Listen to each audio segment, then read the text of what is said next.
Ya apalagi kalau misalnya di atas ada liquidity, di bawah ada FVG, itu cakep tuh, nggak ada obat lah dalam artiannya.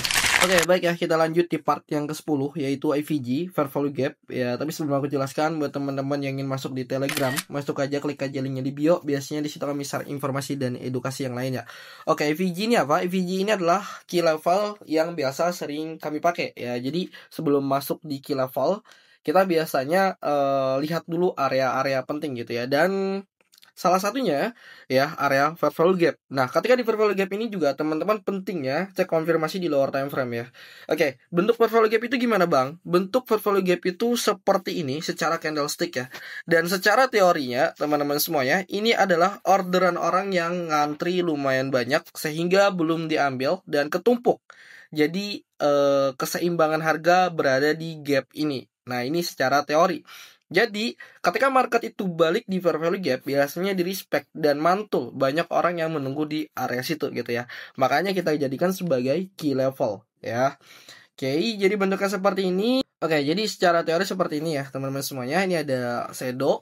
Ya, terus bawah sini ada shadow juga ya. Jadi belum keambil.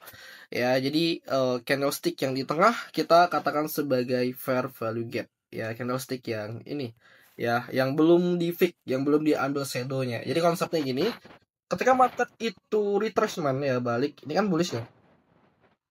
Nah, balik biasanya ketika terjadi konfirmasi, dia pembalikan untuk kenaikan gitu, mantul lah dalam artian ya. Konsepnya begitu untuk fair value gap. Tapi tetap adanya sebuah konfirmasi karena fair value gap ini zonanya juga cukup lumayan lebar ya, teman-teman semuanya. Jadi seperti itu, kita coba lihat di real market ya.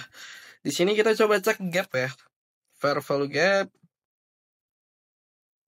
Ini ada fair value gap juga ya. Ini secara hampa ya teman-teman semuanya. Ini ada gap. Nih. Oke, ini satu. Terus di sini. Nah, ini ada gap nih, kelihatan nggak? Oke. Nah, kita coba lurusin. Oke. Kita coba lurusin. Nah, ini gap. Bentuknya seperti ini. Terus ini juga gap. Ya, ini lumayan lebar ya. Nah, ini gap. Lumayan lebar. Terus kita coba cek juga gapnya di sini ya. Oke, nah ini juga gap ya teman-teman semuanya. Nah, oke. Nah, gap ini bisa dibilang dia cuman bisanya sekali ya dalam artian ya. Jadi kalau misalnya udah di fix atau udah diambil, biasanya itu tidak di respect. Karena kenapa? Karena udah nggak price gitu dalam artian ya. Konsepnya seperti itu. Nah, ini juga gap nih. Ya apalagi kalau misalnya di atas ada liquidity, di bawah ada FVG, itu cakep tuh, nggak ada obat lah dalam artian ya. Oke. Nah, jadi seperti itulah konsep dari fair value gap ya. Itu aja teman-teman semuanya, sampai berjumpa di next video. Bye bye.